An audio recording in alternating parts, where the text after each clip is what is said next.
Hi friends, मैं परविंदर कार्य। Friends, आज की हमारी गेम ओम्वे बोंश और मिखाइल टाल के बीच की है। सन 1974 में ये गेम खेली गई थी और जो टाइटल मैंने इस गेम को दिया है मैड रुक, वो यहाँ बिल्कुल सही बैठता है।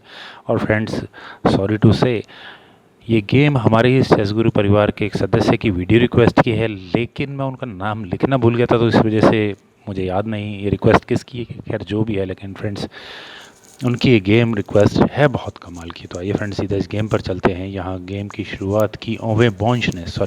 ओवे बॉन्श फ्रेंड्स जर्मनी को रिप्रेजेंट करते थे, तो इन्होंने यहाँ E4 से शुरू किया और मिखाइल टाल यहाँ ब्लैक पीसेस के साथ खेल रहे थे, जिन्होंने सिसिलियन डिफेंस से शुरू किया C5, नाइट F3, तो D6, D4, C takes D4, knight takes D4, then knight F6 square पर, तो नाइट C3 यहाँ पहले बॉन्श ने किया। A6 सिसिलियन डिफेंस का स्कैनन विंगन वेरिएशन, बिशप C4 स्क्वायर पर, देन E6, बिशप D3। वैसे मुझे ऐसा लगा कि शायद वाइट इस समय यहाँ कैसल कर लेगा, चलिए कोई बात नहीं। यहाँ इस बी पॉन को आगे पुश करने की थ्रेट दी, तो क्वीन E2 पहले यहाँ बॉन्श ने किया, bishop E7, then bishop E3, और इसके बाद यहाँ मिखाइल टाल ने कैसल किया F3, तो बिशप B7 स्क्वायर पर, और इसके बाद बॉन्श ने यहाँ लॉन्ग साइड कैसल किया। मेरे ख्याल से थोड़ा रिस्की है, लेकिन खैर फ्रेंड्स इतना भी रिस्की नहीं है। Knight at B goes to D7, then G4, और यहाँ अब दोनों ही खिलाड़ियों के पॉन्स जी मतलब एक्यूरेट फाइल में बिल्कुल सही जगह आ चुके हैं। Knight C5, then G5, knight पर अटैक, तो ये नाइट गया D7 स्क्वायर पर, देन H4, रुक C8, तो किंग गया B1 स्क्वायर पर, देन B4, नाइट पर अटैक, तो नाइट के लिए पहले ही यहाँ बॉन्श ने अच्छी जगह खोल कर रखी हुई है A4 square, knight takes A4, bishop takes A4, लेकिन मिखाइल टाल के नाइट, दूसरा नाइट C5 स्क्वायर पर आने के लिए बिल्कुल तैयार है, और यहाँ इस बिशप पर अटैक है, तो यहाँ बॉन्श ने अपने बिशप को वापस B3 स्क्वायर पर लिया। और वैसे अगर मेरे ख्याल से मिखाइल टाल चाहते तो यहाँ इस नाइट से अपने बिशप ओपोनेंट को बिशप को ले लेते, नाइट आ जाता उसकी जगह पर, लेकिन अभी यहाँ मिखाइल ने किया A5, और उनकी थ्रेट क्या होने वाली है आप यहाँ देख ही सकते हैं। तो इसीलिए बॉन्स ने पहले अपने इस बिशप को C4 स्क्वायर पर प्लेस किया, देन A4, रुक eight D goes to G1, और इस रुक के G1 स्क्वायर पर आने के बाद अगला मूव H4 होना ही है, लेकिन उससे पहले मिखाइल टाल ने यहाँ किया D5, E takes D5, bishop takes D5, offering bishop exchange. शायद कर भी लेने चाहिए थे, या फिर वाइट यहाँ अपने रुक को D1 स्क्वायर पर ले जाने के ऑप्शन को कंसिडर कर सकता है। वजह आप समझ ही सकते हैं क्यों। पर यहाँ वाइट ने अपने बिशप को D3 स्क्वायर पर प्लेस किया, और उनका पूरा ध्यान ब्लैक के किंग के अटैक के ऊपर है। 3 पीसेज और 2 पॉन्स ब्लैक के किंग को घेरने के लिए पहुँच चुके हैं। B3, मिखाइल टाल ने भी अपना अटैक शुरू कर दिया है, और अब क्या हो सकता है, बिशप को B5 स्क्वायर पर ले जाया जा सकता है। इससे क्या होता है गेम में, इस बिशप के लिए एग्रेसिव प्ले आता है। चलिए B टेक्स A2 चेक होगा, तो किंग A1 स्क्वायर पर जाकर सेफली प्लेस हो जाएगा, और गेम यहाँ एक तरह के होल्ड पर आकर बैठ जाएगी ब्लैक के पॉइंट ऑफ व्यू से। लेकिन अभी यहाँ बॉन्श ने किया था H5, और कहीं ना कहीं शायद ये मूव थोड़ा प्रीमेच्योर हुआ। Knight takes D3, bishop eliminate हुआ पहले, तो इसीलिए शायद बिशप को बचाना ज़रूरी भी था। C टेक्स D3 होने के बाद फ्रेंड्स आप यहाँ देख सकते हैं, जब तक ये नाइट है तब तक तो ठीक है, लेकिन थोड़ी ही देर में ये रुक सेकंड रैंक में पहुंचकर क्वीन को परेशान करेगा। और अब B टेक्स A2 चेक, नहीं, इस मूव को तो रहने ही देते हैं। यहाँ मिखाइल टाल ने मूव चला ही नहीं था, उन्होंने यहाँ किया था E5, नाइट पर ही अटैक बनाया। और जैसा कि मैं अभी थोड़ी देर पहले कह ही चुका हूँ कि इस नाइट के हटने का इंतज़ार है मिखाइल टाल को अपने रुक को सेकंड रैंक में ले जाने के लिए। तो शायद वाइट को अपने नाइट को हट लेना चाहिए था। F5 स्क्वायर एक अच्छी ऑप्शन हो सकती थी, डार्क स्क्वायर बिशप एलिमिनेट हो सकता था, रुक C2 स्क्वायर पर जाता, उसके बाद क्वीन चलो E1 स्क्वायर पर चली जाती। लेकिन अभी यहाँ बॉन्श ने अपने अटैक पर ही ध्यान रखा, उन्होंने यहाँ किया G6, नाइट को बचाना चाहिए था, और मिखाइल टाल आखिर इस फ्री नाइट को क्यों छोड़ेंगे। G टेक्स D4, और शायद वाइट यहाँ चेक देकर किंग H8 स्क्वायर पर आ जाता, और उसके बाद बिशप लिया जा सकता था। माइट बी, खैर काफ़ी पॉसिबिलिटीज़ खुलती हैं। यहाँ बॉन्श ने किया था क्वीन G2, और अब क्या किया जा सकता है।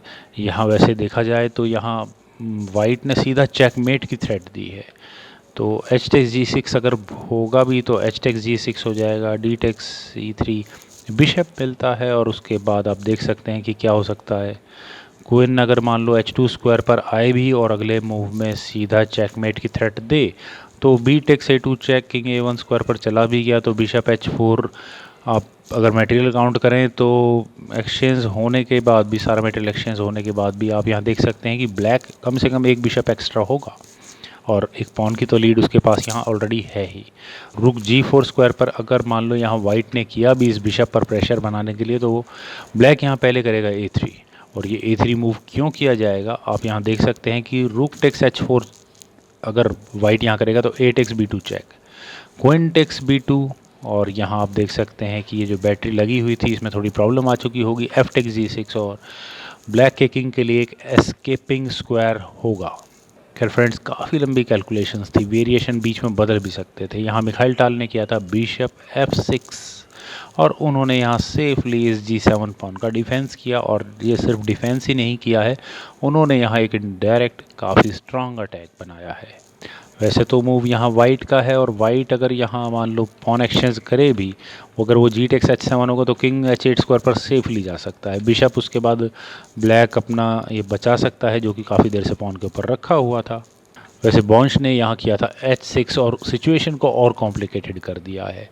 उन्होंने यहाँ इस G7 पॉन पर काफ़ी प्रेशर बनाया और अच्छा प्रेशर बनाया है, लेकिन इस प्रेशर की वजह से यहाँ ये G6 पॉन खत्म, F takes G6, then H takes G7, और यहाँ इस रुक पर अटैक है तो रुक गया C2 स्क्वायर पर, लेकिन दूसरे वाला यहाँ क्वीन पर अटैक बनाया और मिखाइल टाल ने बिल्कुल भी परवाह नहीं की अपने दूसरे रुक की। और मेरे ख्याल से g takes F8 equals queen with check होना चाहिए था, लगता तो ऐसा ही है, लेकिन क्वीन टेक्स F8 होगा। फिर उसके बाद बिशप D2 करके वाइट यहाँ अपने इस क्वीन को बच सकता है, लेकिन प्रेशर में बहुत ज़्यादा रहने वाला होगा वाइट। लेकिन यहाँ इस पोजीशन से वाइट के लिए मेरे हिसाब से एक और ऑप्शन थी, वो यहाँ अपने बिशप को बचा लेते D2 स्क्वायर पर तो बहुत अच्छा होता, और अगर यहाँ से ही गेम आगे बढ़ती तो कुछ लंबी खींची जा सकती थी। बी टेक्स A2 चेक होता, किंग A1 स्क्वायर पर चला जाता, पर वाइट ने यहाँ किया था क्वीन H3 और बॉन्श का पूरा ध्यान चेकमेट करने पर था। मिखाइल टाल को इतना आराम से चेकमेट नहीं की जा सकती। उन्होंने यहाँ किया रुक टेक्स B2 चेक, और इसीलिए यहाँ मैंने इस गेम का टाइटल मैड रुक दिया है, क्योंकि यहाँ वाइट अगर इस किंग से रुक को लेगा तो अगला मूव क्या होने वाला है आप यहाँ देख ही सकते हैं। किंग टेक्स B2 अगर मान लो वाइट यहाँ करेगा तो डी टेक्स E3 चेक, और यहाँ एक क्लियर पासर निकल चुका होगा।